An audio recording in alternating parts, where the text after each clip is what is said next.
જે આદેશ હશે કે વધેલી 75% રકમ કોણ ચૂકવશે એ હવે વિચારાધીન છે અને ક્યારે આ પીડિત પરિવારને વળતર મળશે 2 વર્ષનો આજે 25મો મહિનો શરૂ છે પણ રૂપિયાના જોરે આ પ્રમાણે છૂટીને આ લોકો વળતર નહીં આપવાના પણ પેતરા કરી રહ્યા છે ત્યારે તમે સમજો કે આ પરિવારને વળતર આપવાની જગ્યાએ આ લોકો ઘા પર મીઠું એવું ભભરાવે છે કે આજ ગોપાલ શાહને પોતાના કાર્યક્રમોમાં ઇન્વાઇટ કરે છે.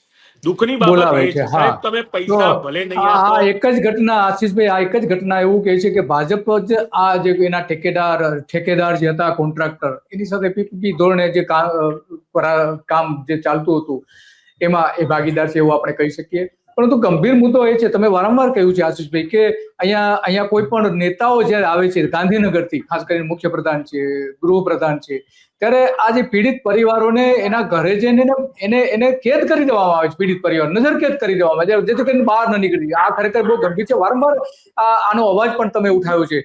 બીજી બાજુ કે જે પાછલા મહિનામાં બોટકાંડનો જે માસ્ટર માઇન્ડ ગોપાલ શાહ જે છે, તમે જે વાત કરી કોર્પોરેશનના કાર્યક્રમોમાં હાજર હતો, એનો મતલબ એ થયો કે આ ભારતીય જનતા પાર્ટી સાથે મળેલા છે અને ભારતીય જનતા પાર્ટીને ફંડ પણ આપે છે, કાર્યાલય બનાવવાથી લઈને તમે જે વાત કરી. તો આમાં જે આખી જે ઘટના બની એમાં સૌથી મહત્વની બાબત તો એ છે કે આ પીડિત પરિવારો છે એના માટે રાજ્ય સરકારે, મુખ્યપ્રધાન ભૂપેન્દ્ર પટેલે, ત્યાંના સ્થાનિક જે મેયર હતા, મેયર, કમિશનર, કલેક્ટર, બિલકુલ સહાનુભૂતિ બતાવી નથી. માત્ર ને માત્ર જવાબદાર ને ગુનેગારો આ બાળકો અને બાળકોના પિતા અને વાલીઓ જે હોય એ પ્રકારનું એનું વર્તન છે. તો આવું નિષ્ઠુર વર્તન કેમ કરી રહ્યા છે ભારતીય જનતા પાર્ટીના નેતાઓ અને અધિકારીઓ? એ સવાલ અમે કાયદેસર આ બધા જ પીડિત પરિવારો હવે ભગવાનને પૂછે છે, કારણ કે કોઈને અહીંયા નજરે દેખીને જે લોકો આંખ આડા કાન કરી રહ્યા છે એમને તો હવે પૂછવાનો મતલબ નથી. ખરેખર તો એવું કે છે કે અમે પોતે ગુનેગાર છીએ, અમારા બાળકો અમે જાણે મારી નાખ્યા હોય, અમે કોઈ ગુનો કર્યો હોય એમ. જ્યારે પણ કોઈ રાષ્ટ્રીય નેતા આવે, સ્થાનિક નેતા આવે, મુખ્યમંત્રી આવે, ગૃહમંત્રી આવે, અમને નજર કેદ કરવાના, જાણે અમે અમારા બાળકોને ગુમાવીને કોઈ બહુ મોટો ગુનો કરી બેઠા હોય. એ પ્રમાણેનું પોલીસ આમની જોડે એવું વર્તન કરી રહી છે. એટલે એવું સમજો કે ન્યાય તો વાત બાજુ પર રહી, પણ પીડા પર પીડા 2 વર્ષથી આ લોકોને આપતા જ ગયા આ લોકો. અને કોઈ પણ જાતનું કોઈ પણ અધિકારી, પદાધિકારી આમના માથે હાથ મૂકવા સુદ્ધા પણ હજુ સુધી નથી આવ્યો. માનનીય મહિલા મેયર છે આ વડોદરા શહેરની, 2 વર્ષ ઉપર સમય વીત્યો છે. એક માતાના માથા પર હાથ મૂક્યો હોય ને એવું કીધું હોય કે હું ને મારી પાર્ટી તારી સાથે છે.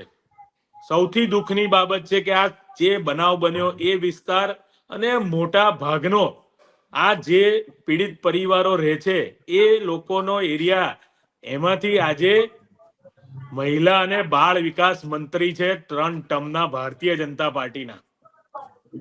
આ મહિલા અને બાળ વિકાસ મંત્રી આ મહિલાઓને અને બાળકોને પોતાના જ મત વિસ્તારના ગુમાવેલા, ભ્રષ્ટાચારનો ભોગ બનેલા બાળકોને અને માતાઓને ન્યાય નથી આપી શકતા. તો સમગ્ર ગુજરાત રાજ્યનું તમે મંત્રીમંડળમાં તમે સ્થાન ધરાવો છો, મહિલા અને બાળ વિકાસ મંત્રાલયના તમે મંત્રી બન્યા છો, પણ તમે હજુ સુધી આ લોકોને ન્યાય નથી અપાવતા, તો આખા ગુજરાતની તો ક્યાં વાત કરવાની? ક્યાં વાત છે? વાત સાચી તમારી અત્યારની. તો માહિરભાઈ, તમારી પાસેથી એ જાણવું છે કે હવે ખરેખર શું થવું જોઈએ, સરકારે શું કરવું જોઈએ અને જે જવાબદાર લોકો છે એને શું કરવું જોઈએ? તમારી દ્રષ્ટિ શું લાગે છે, તમે એક પીડિત તરીકે?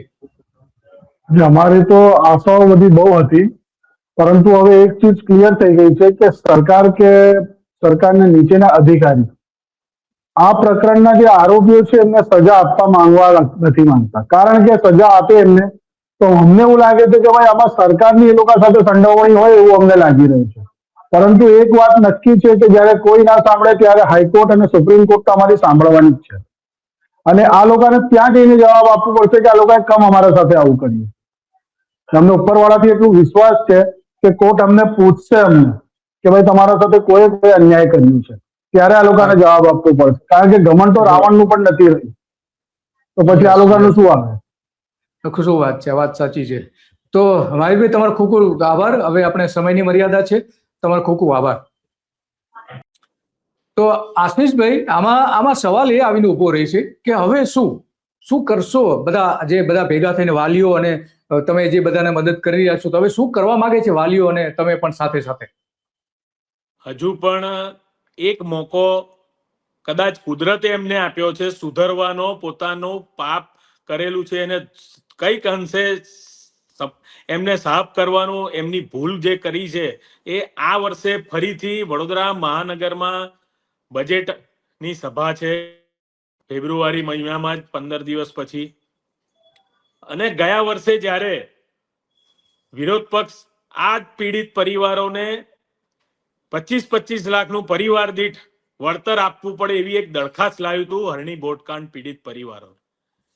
એ દરખાસ્તમાં મેં પણ મારી અનુમતિ આપી હતી અને એ અનુમતિ આપવાના જ કારણે મને ભારતીય જનતા પાર્ટીએ સસ્પેન્ડ કર્યો છે એવું લખીને મને આપ્યું છે મારા સસ્પેન્ડર ઓર્ડરમાં પણ, કે વિરોધ પક્ષ દ્વારા આવેલી દરખાસ્તને અનુમતિ આપવા બદલ હવે બજેટમાં ફાળવણી કરવી જોઈએ.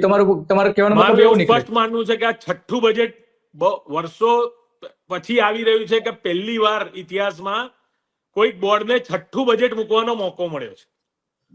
તો આ મોકો ગુમાવવો ન જોઈએ અને અમે પણ આ છઠ્ઠું બજેટ રજૂ કરવા જઈ રહ્યા છે.